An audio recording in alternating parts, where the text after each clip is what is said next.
RG Kar Medical College rape and murder case has shaken India. This case has also put the Mamata Banerjee-led government on the back foot over the handling of the case. The Supreme Court is monitoring investigations, and the Supreme Court has pointed out several discrepancies in the investigation. They have raised questions about the way the Kolkata police has handled this sensitive case. Let's look at the 5 important questions the Supreme Court has raised. Question number 1. Why was there a delay in filing the first information report or the FIR? What actions have been taken against the principal? That's question number 2. Question number 3. Why was the trainee doctor's family told that she had committed suicide? Question number 4. Why was the crime scene allowed to be tampered with? And finally, question number 5.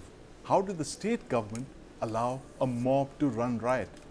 And to discuss these questions, I have with me today my colleague Brijesh Pandey in the studio, Mr. A K Jain, former DGP Uttar Pradesh Police, and Dr Dinesh Rao, forensic expert and ex-chief forensic pathologist. Gentlemen, welcome to the News 9 Plus show.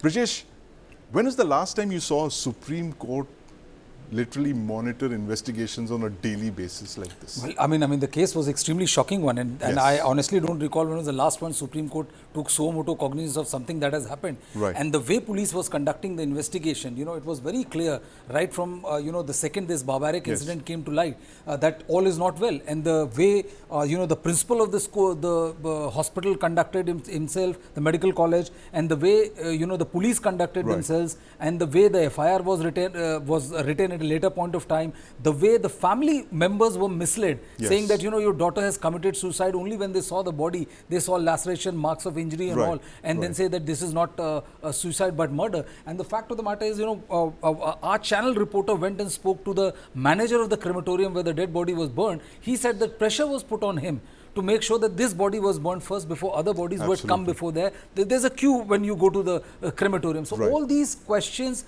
raises, or this act on the part of the police and all, raised a very severe doubt on the way the entire investigation was done. And what was also shocking, Sandeep, was the fact that the principal who was in the eye of the storm was changed, and he was made principal to another medical college, which was extremely shocking.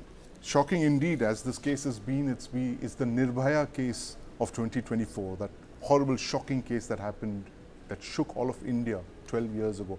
But I want to ask Dr. Dinesh Rao this question. Dr. Rao, as an expert, when you're looking at this case, what are the loopholes that you really see in this? The way, the crime scene was tampered, for instance, people, running all around the crime scene, mobs even, rioting next to the place where evidence is meant to be collected. What are the big glaring lapses that you saw as a forensics expert? The biggest lapse is, as you rightly pointed out, it's of course the crime scene, is because that is more important to first identify the perpetrators or the person who is responsible for the so-called crime, that is the rape and murder. So, but here to identify the person, the very important evidence which we usually look for are the material, the biological and the trace evidences, which are usually based on those fingerprints and the so-called the DNA. So now you can understand if so many people come in and go out of the crime scene. So where do we are when time of investigation is concerned? Irrespective of the type of agencies which do the investigations, it will be definitely a deterrent with all those tampering or so-called compromise or trespassing of the crime scene. And I think the perpetrators who have done it, they very well know what they were doing. And secondly, and the body, in cases of this nature, either the police or the family, the police wouldn't have allowed the body to be cremated. But it is contrary to that so-called the norms. That is, the police have hurriedly and forced them for the cremation. This is a strange thing which I observe in this country. All these things clearly point out. And the last and the most important thing is more than 7,000 mobs coming and vandalizing a crime scene. And apart from that, I see even the hospitals been broken. And definitely I see that's a larger conspiracy. There may be something which they might have to conceal or try to see scared that they get exposed. That is the reason they also signed the adjacent area of the crime scene also has been destroyed. So I think definitely it is very obvious, which we have seen. I have seen thousands of cases both in India and abroad, and never witnessed circumstances of this nature in a rape and murder case. Absolutely. It's, it smells fishy from the very beginning, and this circumstances that you pointed out is possibly the reason the Supreme Court is now monitoring this case every few days. But Mr. Jain, I want to ask you this thing about, the larger question of forensics that, we keep talking about in every case, that we've seen reports. There's been a very significant report in 2021 by this website called India's Pen, which said that each year 7.5 lakh cases are closed because of lack of evidence. And forensics is something that is, India has been very late to wake up in, and the government has been saying all the right things that, in a couple of years, forensics are going to be all over, crime scenes are going to be tackled scientifically. The BNS also talks about any case that has an imprisonment of over 7 years, forensics has to be part of this. Is this, do you believe in this particular case in Kolkata, is this a case of that chalta hai attitude that we always see, with the way crime scenes are handled or forensics are not given importance? Or does this suggest a deeper conspiracy? What's your take on this? There are no two opinions that it's a deeper conspiracy. This crime did not take place in some remotest part of West Bengal. It has taken place in the heart of the capital of West Bengal, where forensic science laboratories there, forensic teams are there, sniffer dogs are there. Why can't they visit? Why can't they visit within 1 hour? What was the problem? Why were they not informed? Why was the sniffer dog not pressed into action? Why fingerprints were not taken, as Mr. Rao was just mentioning? Scene of crime is very important in such a ghastly crime. It's not an ordinary crime. I am again repeating that this crime has not taken place in some remotest corner of West Bengal. It doesn't mean that it should not get importance, but a doctor is being killed inside a medical college. Doctor fraternity should have been there. If they can't find out that she has been raped and murdered, and they think that she has committed suicide, God save this country from these doctors.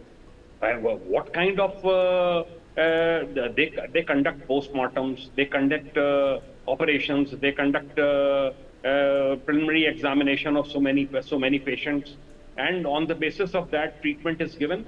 So the condition in which the girl was lying, it makes it very obvious. It makes it very obvious to a layman also that absolutely she has been raped. It is not a case of unnatural death. Yes, Mr. Jain. It's a clear-cut case of rape and murder. And this suggests that this case would have been compromised to some extent, which is what the big question we're asking today, is that the case has been compromised. There's evidence of it being tampered. Evidence has been tampered. The crime scene has been tampered. Brijesh, tell us what the Supreme Court actually observed today. Why was it so significant, the observations that they made today afternoon about this case? Basically they asked about, the timings of the postmortem. When was the postmortem done? When was the FIR filed? And they had great objection to the fact that, first the postmortem was done and then later on the GD entries were made, the FIR was filed, and why was there delay in informing the parents? What was the role of the, the police stations and also the administration of the hospital? See, the fact is that, Sandeep, in this particular case, it's not the lack of forensics which is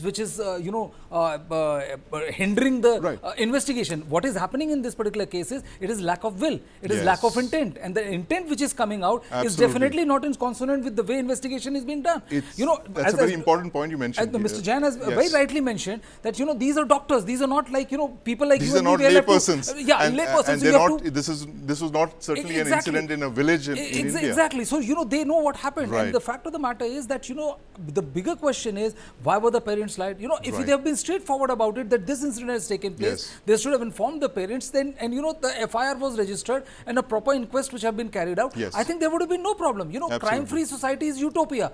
Every society crime is there. Whether you are in America or this, it is how you intend to solve it. Now Mamata Banerjee, late last night, the West Bengal government has removed most of the the principals, the vice principals, and people were there occupying the keep. Why wasn't this done on the day one? Absolutely. And I think it's the political heat in this case that's actually propelled the government to take action. And that is the reason why question marks are being raised. Now the big question here, Mr. Jain, is, as Brijesh pointed out, that this case has been vitiated from day one. Literally from the first hour of this investigation that should have begun, it didn't begin. It was They tried to pass it off as a suicide.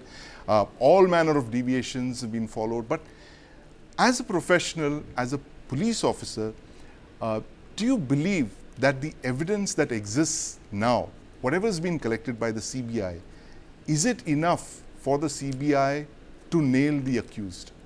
I won't be able to comment on this. I hope that they are able to nail the accused, or if there are a number of accused in the case, because till now only one person has been arrested, Sanjay Roy. I fail to understand that why was she killed. She was killed, I think, because identity of the assailant was known, and I think she was trying to divulge something, some racket which was going on at the medical college, and that's why she was silenced. Either this person was sent to do the job, or he did it on his own. He must be involved in the racket. But one thing is certain, that deliberately she was killed. She was tortured, and so many injuries were there. Today also, autopsy report was not put before the Supreme Court. Right. And this is astonishing. And the way the goons attacked the medical college, TMC people are saying that they are BJP and communists. Why will they attack doctors? Why will they attack the protesters? They are with the protesters. Why will they attack them? So this is sheer. I can use one word, and that will explain everything. It's a functioning of a cartel. Functioning in Bengal. Right, a cartel that's functioning, that possibly wanted to hide traces of what happened over there. But Brijesh, as Mr. Jain mentioned, that there are a lot of things in this case that simply don't add up. Like he mentioned this thing about murder. Why would you want to murder someone? And not just the murder, but the torture. Why would you torture a person as brutally as this doctor was in Kolkata? I would just also like to add one more thing, Sandeep. The fact is that, like now, since we are living in a social media age where, every second is under a microscopic gaze, there also, it gives an enormous potential for misuse or, sending out wrong information. Absolutely. That as Chief Justice of India made a very important observation when you said that 150 milligram of semen, and then it was said like, it's 151 ml, and please don't believe what you read. Don't believe what you see on social media. Many people infer that, that it was not a case of gang rape, but it was a case of one person doing that. This is the inference which is being drawn from the statement of the Chief Justice of India. See, the problem is, Sandeep, that murder, why she was murdered, is something only the investigation can reveal. Whether it is a known identity, whether she stumbled upon something which pointed to a larger nexus, a cartel, as Mr. Jain was referring to, and that is the reason why she was asked to be silent, and then the rape happened because of the mental depravity of the person who was asked to. The bigger question is that the role of the principal of the medical college, the kind of inordinate influence this gentleman was exercising is staggering. I mean, he's been replaced from the hospital on basis of one complaint.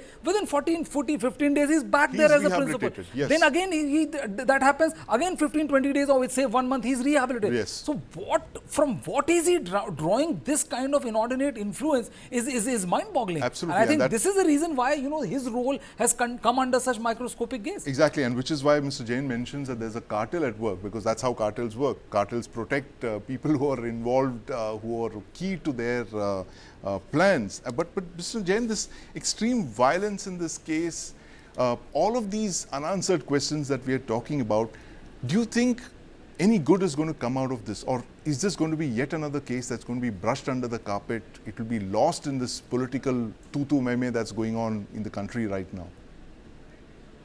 No, I hope that action will be taken. This person might get minimum life imprisonment, or he might be hanged to death, because it's the rarest of rare case, killing a doctor. A doctor studies for 9 years, 7 years to become a doctor and to start practice. And they are brilliant people. They are not ordinary students. So killing a person like this and inside medical college campus, it is absolutely shameful.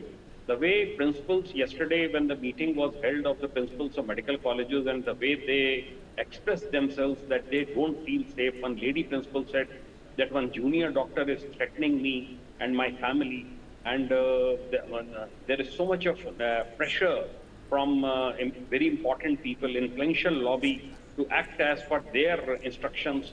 So this shows that there is a deeper rot in West Bengal in the health department, and such incidents are only such incidents take place only because when there is open rot in a system. Absolutely. Otherwise, if a principal is an honest man, he's a man of integrity, and everywhere there are things in order, action is being taken against corrupt people, nobody will dare, in my opinion, to commit such a ghastly crime inside medical college. He did Absolutely. it with impunity, and he knew that he will get away with it. But because it got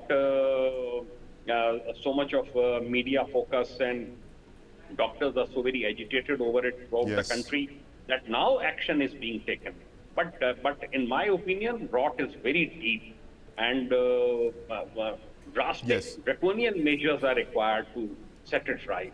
Not Drastic- only in West Bengal, Yes. in other states also. In other states also, there is a lot of corruption in health department.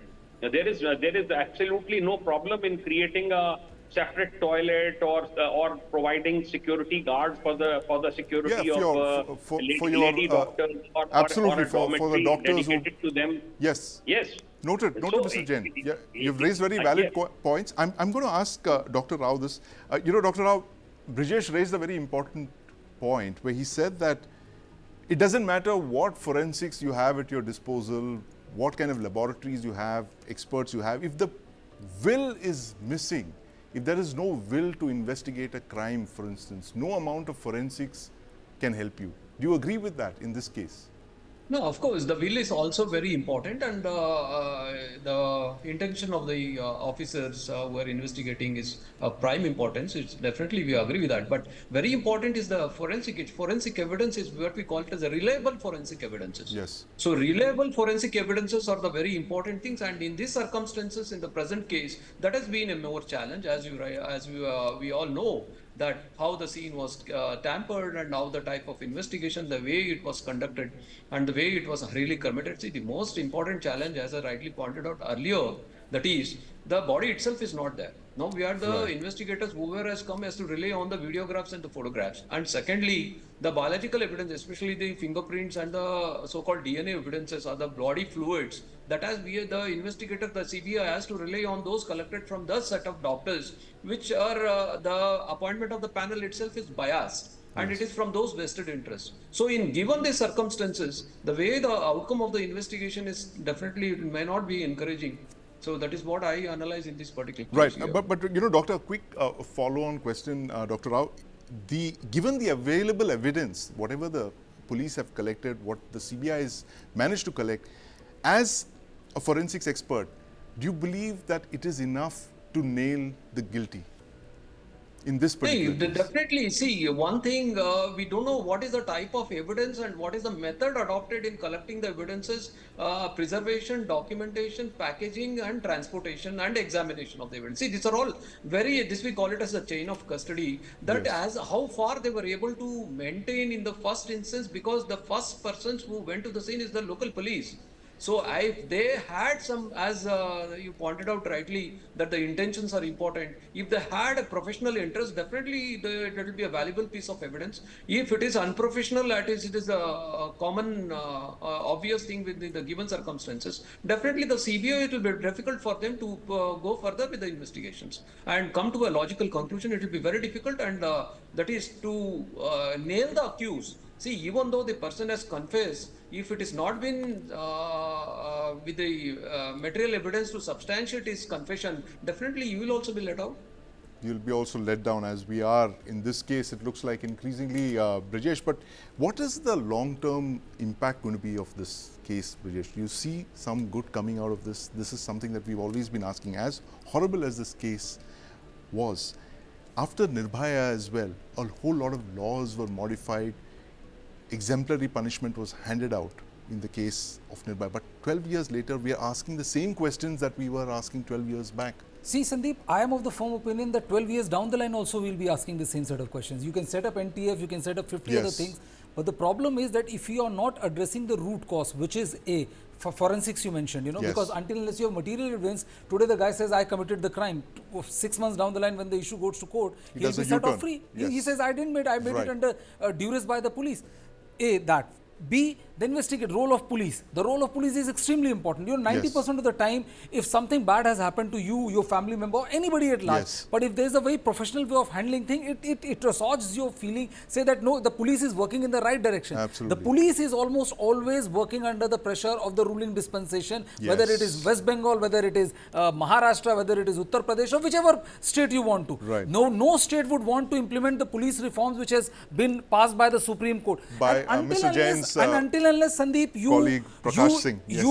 you really work at these levels, which are Yes. extremely important. I think the most important when it comes to solving crime. We'll keep on repeating it. We'll keep on doing these discussions, and eventually nothing will happen. Absolutely. Because nobody is interested in addressing the real and the root cause of why this happens and why the majority of the time the goons get to go away. Absolutely. I'm going to ask Mr. Jain this last question. Mr. Jain, it all comes down to this.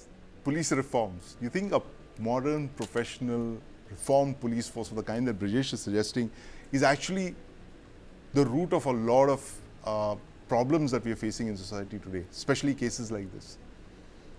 Let me tell you one thing. Kolkata police, I hold Kolkata police in very high opinion.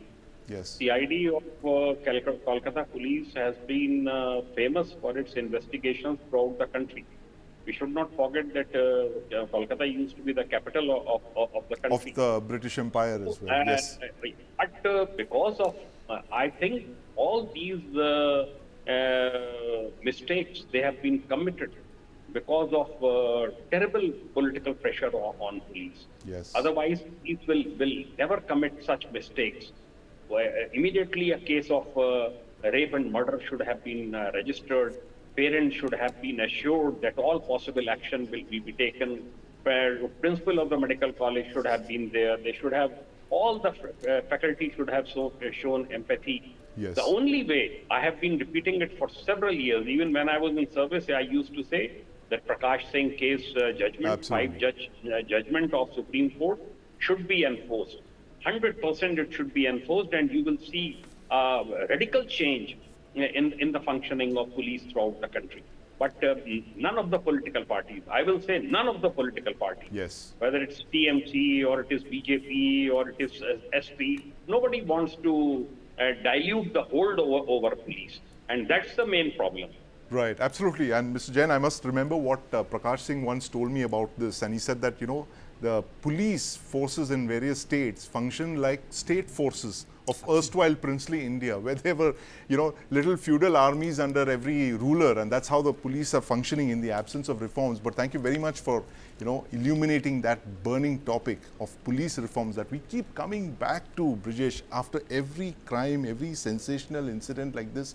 It all boils down to police reforms and Prakash Singh versus the Union of India. I also have my favorite anecdote of Prakash Singh, because Yes. I covered crime for a long duration of my journalistic career, and so I had to because of these encounters and all. So there was an encounter, and I went and said, sir, I have to take your interview. I said, do you think, sir, there's going to be change? He said, no, there's going to be another encounter, and then there's going to be another. I was a bit taken aback. I said, Yes. so are you saying this on camera? He said, why? Am I wrong? And then, when he went down to describe Yes. the kind of pressure a policeman is facing, the Yes. kind of pressure a constable is facing, the kind of pressure a sub-inspector is facing, and there is zero investment in making them come to terms with the kind of tech advancement that has been Yes. made, the forensics that has been made, the ability to analyze the crime scene at one go is made. There is zero investment of them come to age with the modern age. And they say, until and unless that police reform is implemented, there is no way on earth that that you are going to get these police force away from the stranglehold of the state. Well put, Brijesh, and that's a story we are going to be following after this discussion. The fact that the long-awaited police reforms and where they are today in 2024, nearly 3 decades after the Supreme Court gave its verdict. But that's all we have time for this evening, gentlemen. Thank you very much for joining us.